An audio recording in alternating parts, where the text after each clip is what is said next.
So hello guys, welcome back to my channel. आज मैं start करने वाली हूँ आप लोगों की एक मोस्ट इम्पोर्टेंट वीडियो कि आप लोग समर वैकेशन में अपनी स्टडी कैसे करें, मैथ्स को कैसे करें एंड बहुत सारे क्वेश्चंस हैं आप लोगों के लिए कि कैसे हम अच्छे नंबर लाएं। सो सबसे पहले हम आप लोगों के माइंड का जो सेट है उसको बताते हैं। इफ़ यू वांट, अगर आप लोग चाहते हैं 0.7 से 98% मार्क्स लाना बोर्ड एग्जामिनेशन में, तो आप लोगों को मैं आज एक ऐसा टाइम टेबल देने वाली हूँ।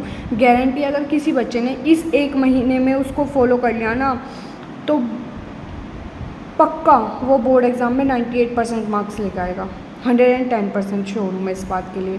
सो आप लोगों का 0% का मतलब ये मत सोचना कि 0% मार्क्स किसी के नहीं आते हैं, ठीक है। वो इसलिए लिखा है अगर आप लोगों ने सिलेबस अपना 0% करा है, मतलब अभी कुछ पढ़ा ही नहीं है। कुछ बच्चों ने होगा कि बहुत सारा पढ़ लिया, कुछ ने 1-2 चैप्टर पढ़ लिया, कुछ ने कुछ भी नहीं पढ़ा। सो 0% मैंने इस वजह से लिखा है। लेट अस सपोज कि आप लोगों ने अभी कुछ भी नहीं पढ़ा है, तो टेंशन फ्री होकर सिर्फ आप लोगों को क्या करना है, ये टाइम टेबल फॉलो करना है। सो मैं आप लोगों को बताती हूँ कि ये टाइम टेबल किस वे से है आप लोगों का। देखो भाई, कुछ बच्चे जल्दी उठते हैं, कुछ बच्चे लेट लतीफ़ उठते हैं। सो जो बच्चे जल्दी उठते हैं और जो बच्चे लेट लतीफ़ उठते हैं, ये दोनों के लिए बेस्ट टाइम टेबल है। ऐसा नहीं है कि भाई जल्दी उठो, ऐसा नहीं बोलने वाली हूँ कि आप लोग 5 बजे उठते हो आप लोग 7 बजे, मैं बोल दूँ कि 5 बजे उठो, तो आप लोग 5 बजे उठने में आप लोगों को बहुत ज़्यादा प्रॉब्लम होगी, ठीक है। जो बच्चे जिस टाइम उठ रहे हैं उसी टाइम अपना उठो, टेंशन फ्री। मेन पॉइंट है कि आप लोग टेंशन ले लेते हो हर छोटी छोटी बात की, इसी वजह से आप लोग डिस्ट्रैक्ट होते हो। सो आप लोगों को क्या करना है, आप लोगों का 9 से 10 आप लोगों को इंग्लिश पढ़नी है। तो उसमें आप लोग क्या करेंगे, 9 बजे तक अपनी बेसिक एक्टिविटीज़ निपटा लो। नहाना हो गया, ब्रेकफास्ट हो गया, एंड देन आप लोग अपनी स्टडी। सिर्फ ये बात है कि 9 बजे आप लोगों को पेपर पेन लेके बैठ जाना है अपनी पढ़ाई करने के लिए। सो इंग्लिश को आप लोग किस वे से पढ़ेंगे, सबसे पहले आप लोगों ने अपना चैप्टर पढ़ लिया। जैसे फॉर एग्ज़ाम्पल आप लोगों का फर्स्ट चैप्टर है अ लेटर टू गॉड, अपना पढ़ लिया सारा। आप लोगों ने उसकी समरी सुन ली 15 मिनट की, हिंदी में या इंग्लिश में, आप लोगों को आगे भाई समझ में कि इस चैप्टर में ये है भाई, ठीक है। एक दिन आप लोगों ने वो समरी सुनी, अगले दिन आप लोगों को क्या करना है, उसको वो जो समरी आप लोगों ने सुनी है, या तो उसी सेम डे आप लोग कर सकते हैं या नेक्स्ट डे भी कर सकते हैं। आप लोगों को एक पेपर पेन लेना है, उस सारी समरी को आप लोगों को अपने माइंड में सोचते जाना है, लिखते जाना है, सोचते जाना है, लिखते जाना है, लिखते जाना है, सोचते जाना। सो आप लोगों को इससे क्या होगा कि आप लोगों को एक तो सेंटेंस बनाने आ जाएंगे थोड़े थोड़े, क्योंकि कुछ बच्चों को आते हैं भाई, देखो कुछ को नहीं आते हैं, तो इससे आप लोगों को सेंटेंस बनाने तो आ जाएंगे। फिर आप लोग नेक्स्ट डे क्या करें, कुछ न्यू वर्ड्स पता चलेंगे, तो जो भी आप लोगों को न्यू वर्ड्स पता चले उनको आप लोग नोट में डाल के लिख सकते हैं। और फिर नेक्स्ट डे क्या करना है, सारे जो कोई इंटेक्स्ट क्वेश्चंस दिए हुए होते हैं उनको आप लोग लगाना शुरू कर दो। तो आप लोग अपनी गलती खुद फाइंड आउट करना स्टार्ट कर दोगे, ठीक है। तो इस वजह से आप लोगों की इंग्लिश कंप्लीट हो जाएगी। फिर 10 से 12 आप लोगों को मैथमेटिक्स पढ़ना है। 1-2 मिनट का आप लोग गैप ले सकते हो, ऐसा कोई कंपलसरी नहीं है कि एकदम से पढ़ने बैठना है। बर्डन के साथ नहीं पढ़ना, अपना इंजॉयमेंट भी करना है और पढ़ाई भी करनी है। सो 10 से 12 आप लोगों को मैथमेटिक्स पढ़ना है। अब सोचो कि दीदी आपने मैथ्स को 2 घंटे क्यों दे दिए। भाई मैथ्स पता है आप लोगों को कितना वाइड है, आप लोग सोचते सोचते थक जाओगे। 2 घंटे तो चाहिए उसके लिए। एक क्वेश्चन में भाई अटके पड़े हैं, उसे करते करते ही पूरा 1 घंटा निकल गया, फिर दूसरा क्वेश्चन तो हुआ ही नहीं भाई।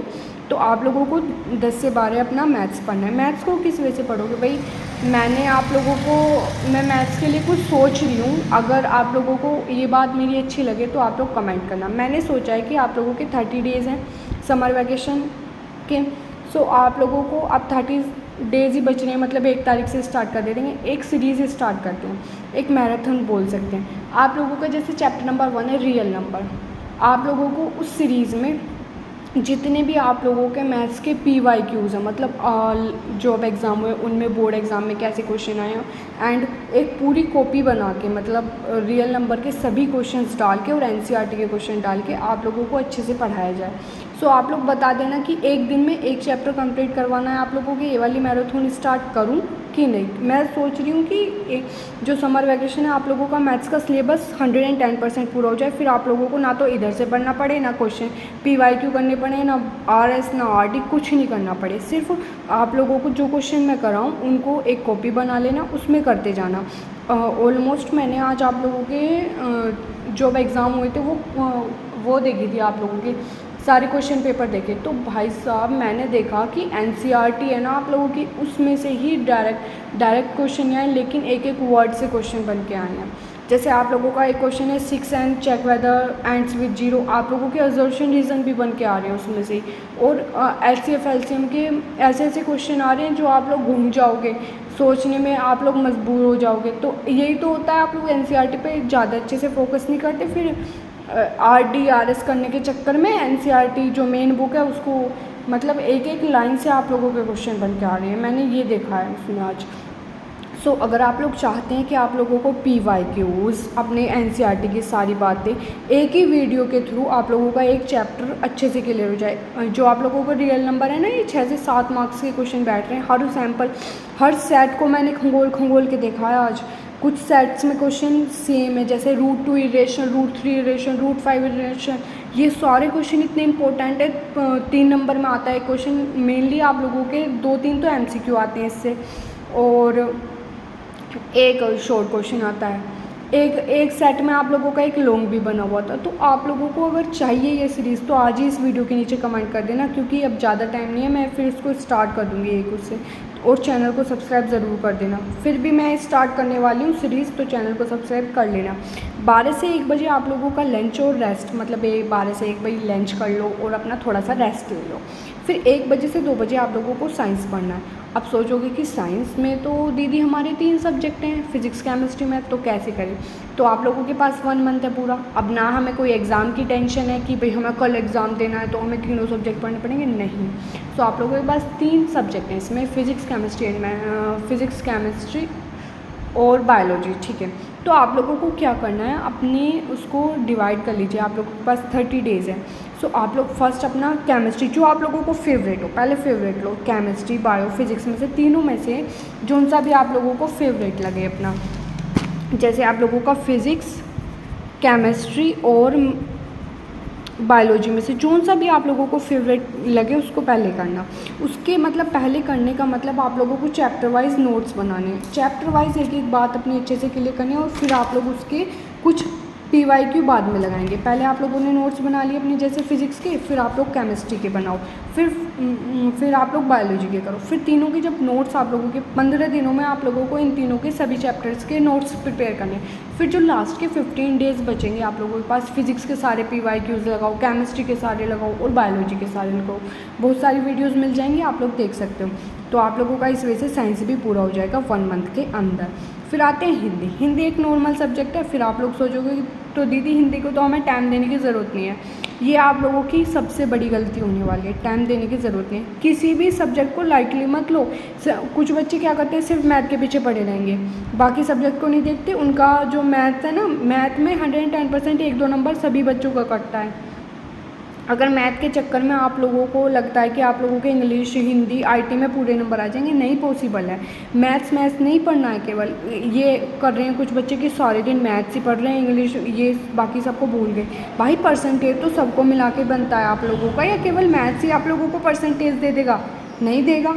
तो आप लोगों को अपने एक एक सब्जेक्ट को अच्छे से टाइम देना है। फिर 2 से 3 आप लोगों को हिंदी पढ़ना है। हिंदी में क्या करना है भाई, देखो हिंदी तो आप लोग नॉर्मली सब कर लेते हो, लेकिन आप लोगों को थोड़ा व्याकरण सेक्शन और अपने ये जो एपैटिक गद्यांश आते हैं इन सब पे वर्क करना होगा। क्योंकि भाई देखो चैप्टर वाइज भी आप लोगों के MCQs आने लगे हैं हिंदी में, गद्यांश देके आप लोगों को क्वेश्चन मिल जाते हैं। सो आप लोग हिंदी को भी 1 घंटा दो, जैसे चैप्टर पढ़ा फिर नेक्स्ट डे उसके क्वेश्चन सॉल्व करो, फिर चैप्टर पढ़ा फिर नेक्स्ट डे उसके क्वेश्चन सॉल्व करो। इस वजह से आप लोग हिंदी को करो। फिर आप लोग 3 से 4 रेस्ट लो, मौज करो, TV देखो, फ़ोन देखो, कुछ भी करो, इंस्टाग्राम चलाओ, यूट्यूब चलाओ, आप लोगों की मर्ज़ी। फिर 4 से 5 आप लोगों को क्या करना है, SST करना है। अब फिर सोचेंगे कुछ बच्चे, यार दीदी आप लोग क्या कर रहे हो, 1 घंटे में SST हम कैसे कर लेंगे। भाई SST में भी हमारे 4 सब्जेक्ट हैं, फिर 4 सब्जेक्ट हैं, पॉलिटी और इको और हिस्ट्री, पॉलिटिक्स, इकोनॉमिक्स, हिस्ट्री और ज्योग्राफी, 4 हैं भाई हमारे। अब हम दीदी हम 1 घंटे में कैसे निपटाएं। तो आप लोगों के पास 4 सब्जेक्ट हैं, मुझे पता है भाई, ये अच्छे से पता है। तो आप लोग क्या करो, पहले आप लोग एक सब्जेक्ट लो जो आप लोगों को ईजी लगता है। मुझे तो भाई ज्योग्राफी लगता था ईजी, तो मैंने पहले ज्योग्राफी ली। उसके सारे चैप्टर NCERT की बुक उठानी है, उसमें या तो आप लोग अंडरलाइन कर लो, या अलग से नोट्स बनाना चाहो तो अलग से बना लो। बट मैं आप लोगों को प्रीफर करूँगी कि आप लोग NCERT बुक में ही अपने नोट्स बनाओ, बुक के अंदर ही मार्किंग करो। क्योंकि इससे क्या होता है, आप लोग जैसे एनसीईआरटी बार बार खोलोगे तो आप लोगों के कुछ वर्ड पे अगर नज़र नहीं भी पड़ी ना तो भी आप लोगों की नज़र चली जाएगी। अगर आप लोगों ने अलग कॉपी में नोट्स बना लिए, फिर आप लोग एनसीईआरटी खोलोगे ही नहीं, तो आप लोगों को पता कहाँ से चलेगा कि भाई हाँ ये वाला पोर्शन हमारा रह गया या ये भी चीज़ थी। क्योंकि जितनी बार पढ़ते हैं आप लोगों को नई नई बातें पता चलती हैं। तो पहले आप लोग ज्योग्राफी निपटाया, फिर सिविक्स निपटाया, फिर इकोनॉमिक्स निपटाया, सबसे बाद में हिस्ट्री करना। क्योंकि हिस्ट्री के सिर्फ आप लोगों को मैं प्रीफर करूँगी कि समर वैकेशन में सिर्फ हिस्ट्री के आप लोग नोट्स बनाओ, ठीक है। क्योंकि इसको आप लोगों को लास्ट के 2 मंथ्स में जो आप लोगों का टाइम मिलेगा, तो इसको धीरे धीरे आप लोग अभी से लर्न करना स्टार्ट कर देना। एक एक क्वेश्चन, तो आप लोगों के एग्ज़ाम तक हिस्ट्री भी कन्फर्मली अच्छे से हो जाएगी। बट हिस्ट्री में भी अब आप लोगों के MCQs आते हैं, तो इसको भी आप लोगों को अच्छे से टाइम देना पड़ेगा। फिर आप लोगों ने क्या करा, 5 से 6 IT आप लोगों का इंफॉर्मेशन टेक्नोलॉजी है, तो इसको भी आप लोग अच्छे से अपना पढ़ना। क्योंकि भाई देखो, मैंने एक चीज़ सीखी है, अगर आप लोग केवल मैथ और साइंस के पीछे भागोगे ना, तो आप लोगों के रेशियो में कितने सब्जेक्ट बचेंगे, और इंग्लिश, हिंदी, SST और IT 4 सब्जेक्ट और बचेंगे। अगर आप लोग इन चार को छोड़ के 2 के पीछे भाग रहे हो, तो क्या आप लोगों के अच्छे मार्क्स आ जाएंगे, ये बताओ। परसेंटेज ऊपर जाएगा कि नीचे जाएगा? नीचे जाएगा 110%। तो आप लोगों को सभी सब्जेक्ट को टाइम देना है। और फिर 6 से 7 आप लोग रेस्ट करो, अब मौज लो, TV देखो, फ़ोन देखो, कुछ भी करो। फिर 7 से 8 आप लोगों को क्या करना है, ये जो भी आप लोगों ने पूरे दिन में करा है, तो इसको रिवाइज़ कर लेना। अगर आप लोग पूरे दिन की एक्टिविटी अपनी रिवाइज़ ही नहीं करोगे, तो फिर आप लोगों के याद नहीं रहेगा। फिर नेक्स्ट डे अगर आप लोग स्टार्टिंग कर रहे हो, जैसे आप लोगों ने नेक्स्ट डे रिवाइज़ कर लिया, भाई आराम से सो जाओ। देखो कितना टाइम बचा, आप लोग अच्छे से, आप लोगों की नींद भी पूरी हुई, पढ़ाई भी हुई और बीच बीच में रेस्ट भी मिल गया। तो इससे अच्छा टाइम टेबल हो सकता है कोई?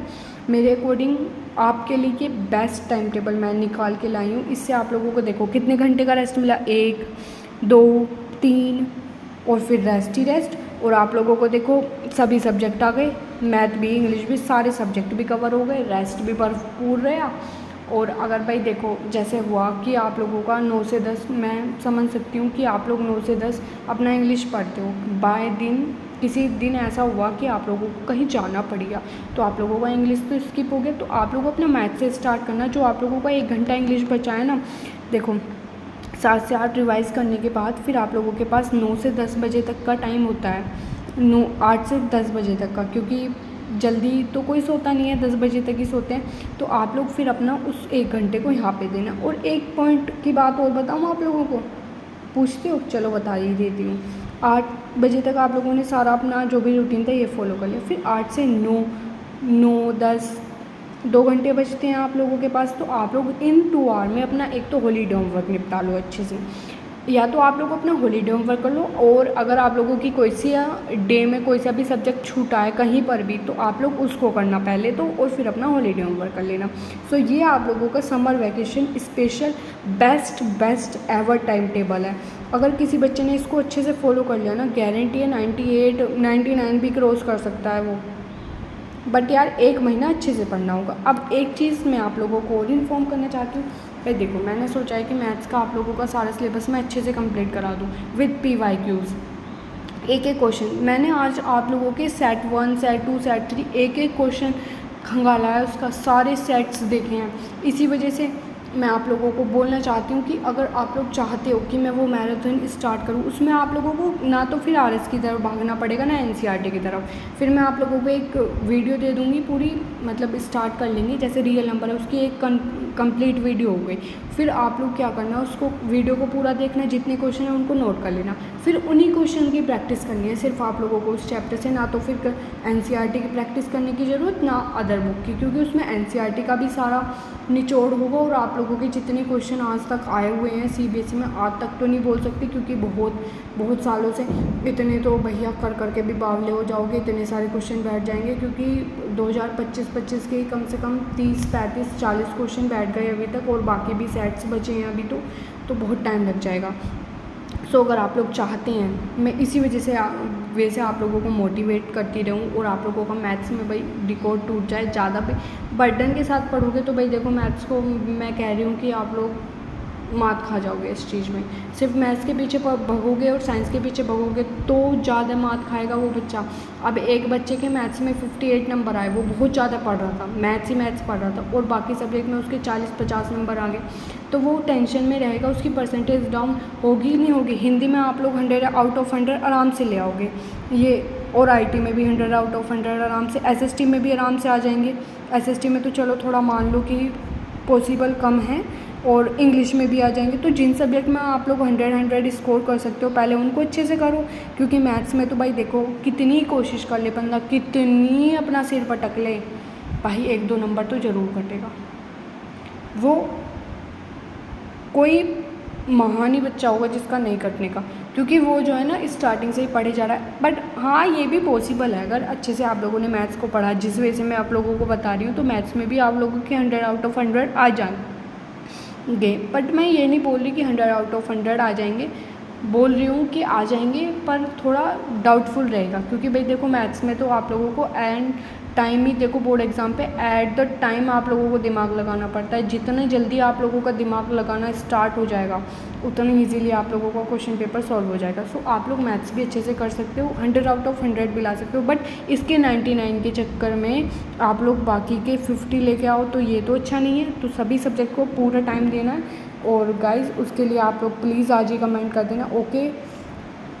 So wish you all the best for your timetable. Please following this timetable and you got 98%, 110%. कोई एवरेज बच्चा है, कोई भाई बिलो है, कोई कुछ नहीं पढ़ता ना, वो समर वैकेशन में पढ़ पढ़ के बच्चों ने टॉप कर लिया। आप लोग बैठे रहो, बैठना नहीं है। 1 तारीख से ये टाइम टेबल फॉलो होना है, एंड आप लोगों को कमेंट करना है कि मैराथन स्टार्ट हो या ना हो, क्योंकि उस मैराथन से एक लाभ होगा। मैं जब 10th में थी ना, मैं सोचती थी भाई कोई ऐसा टीचर मिल जाए जो सारे PYQs और सारा कंसेप्ट एक ही वीडियो में बता दे, ठीक है ना। चलो okay, bye bye friends, please like share and subscribe my channel. मैं सोचती थक जाती थी भाई, पर मुझे कोई ऐसा मिला नहीं। मैं चाह रही हूँ कि आप लोगों को मिले, आप लोगों को फिर इधर उधर भटकने की ज़रूरत ना पड़े, क्योंकि मैंने बहुत ज़्यादा भटकी करी है अपनी 10th और 12th में, इतनी भटकी करी है बस पूछो मत।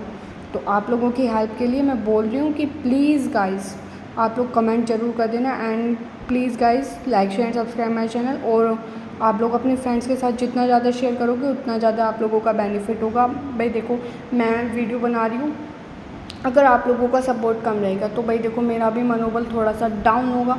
अगर आप लोग चाहते हो कि मैं और एक्साइटमेंट के साथ आप लोगों को पढ़ाऊँ, ऐसी ऐसी चीज़ें प्रोवाइड कराऊँ जो आप लोग